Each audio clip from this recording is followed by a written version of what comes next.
Second day ng bakasyon namin dito sa Singapore, tara samahan niyo kami. Let's go! At ngayong araw nga guys, kikitain ulit namin si Tita Abik para samahan kami papuntang Sentosa at Universal kung paano ba dito pumunta. Let's go! Outfit check, naka-chanelas tayo sa Singapore kasi umuulan guys. Samantala itong isang kasama ko naka-OOTD kahit umuulan. At dala nga pala natin yung ating pocket wifi dito sa Singapore. At paglabas nga namin ng hotel guys, ito medyo malakas talagang ulan. Pero carry yan, tara let's go. Sa magtatanong kung saan kami nag-book ng hotel, dito lang yan guys sa Value Hotel Thompson. Kung nagbabala kayong pumunta dito sa Singapore, magdala kayo ng payong kasi hindi natin masasabi, bigla na lang umuulan kagaya nito. Ano, masaya? It's raining man. Hallelujah, it's raining man. Lapit na ba? At dito nga guys, dinana lang namin sa kanta kaysa mainis kami kasi second day namin biglang umulan na hindi namin inaasahan. Yung nag-travel ka ibang bansa pero hanggang dito nakatsinelas ka pa rin. Ang kagandahan nga rin pala sa nabook naming hotel is malapit siya sa sakayan ng bus. At naghihintay na nga kami dito ng bus na sasakyan namin. Kung makikita niyo dito guys, ayun yung building namin at tinutuluyan yung kulay pink. And walking distance lang talaga sa amin. 1131. Kaso walang tao. At dito nga guys, sa bawat station, hindi ka basta-basta pwedeng sumakay kasi by numbering yung bus dito. And kung saan yung lugar mo, dapat alam mo yung bus na sasakyan mo. Kasi kung hindi mo alam, maliligaw ka. Pagkatapos nga namin bumiyahe, dumiretso kami dito sa Orchard Mall and hinanap agad namin yung food court para kumain ng breakfast kasi hindi pa kami nakain ng umagahan.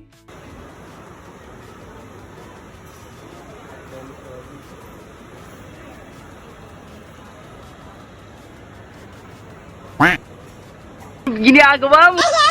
At pagkababa nga namin dito sa food court, naghanap agad kami ng mahalang makakainan and naghiwalay muna kami para tumingin and nagre-range ng pagkain dito ng $6 pataas.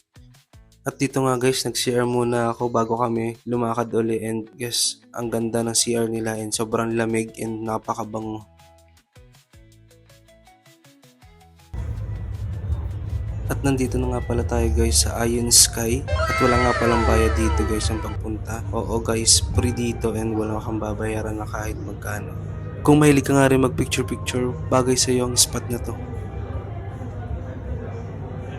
At pagkatapos nga namin sa Ion Sky, bumaba na kami and nadaanan namin itong Rolex na tindahan dito sa Orchard. And guys, sa TikTok ko lang to nakikita kay paring Hive and ngayon nasa harapan ko na yung mga Rolex na relo and napakaganda dito guys.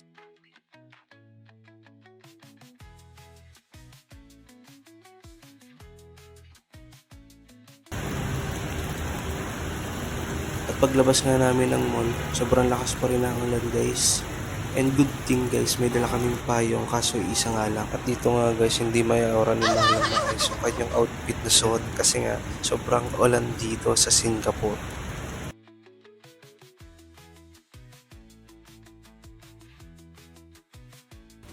After nga namin sa Orchard guys, nandito na kami sa Vivo City. And then guys, sobrang lakas lalo dito ng ulan. And kasama na namin ulit si Tita Abik at si Auntie Mel. Ayan, sinasamahan na kami papunta dun sa Sentosa at Universal Studio. At ito nga palang way na ito guys is kung gusto mo lang lakarin papuntang Sentosa at Universal Studio. Kung gusto mo namang mapadali ang pagpunta sa Sentosa at Universal Studio, pwede kang sumakay ng train sa Vivo City. May nag-aabang dong train papuntang Sentosa at Universal Studio. Mas pinili naming maglakad kasi nga sa next day is kami na lang dalawa ni Mahal ang pupunta dito sa Sentosa at Universal Studio. Hindi na kami masasamahan ni Tita Mavic kaya inalam namin kung paano yung way kung kami lalakad papunta dito.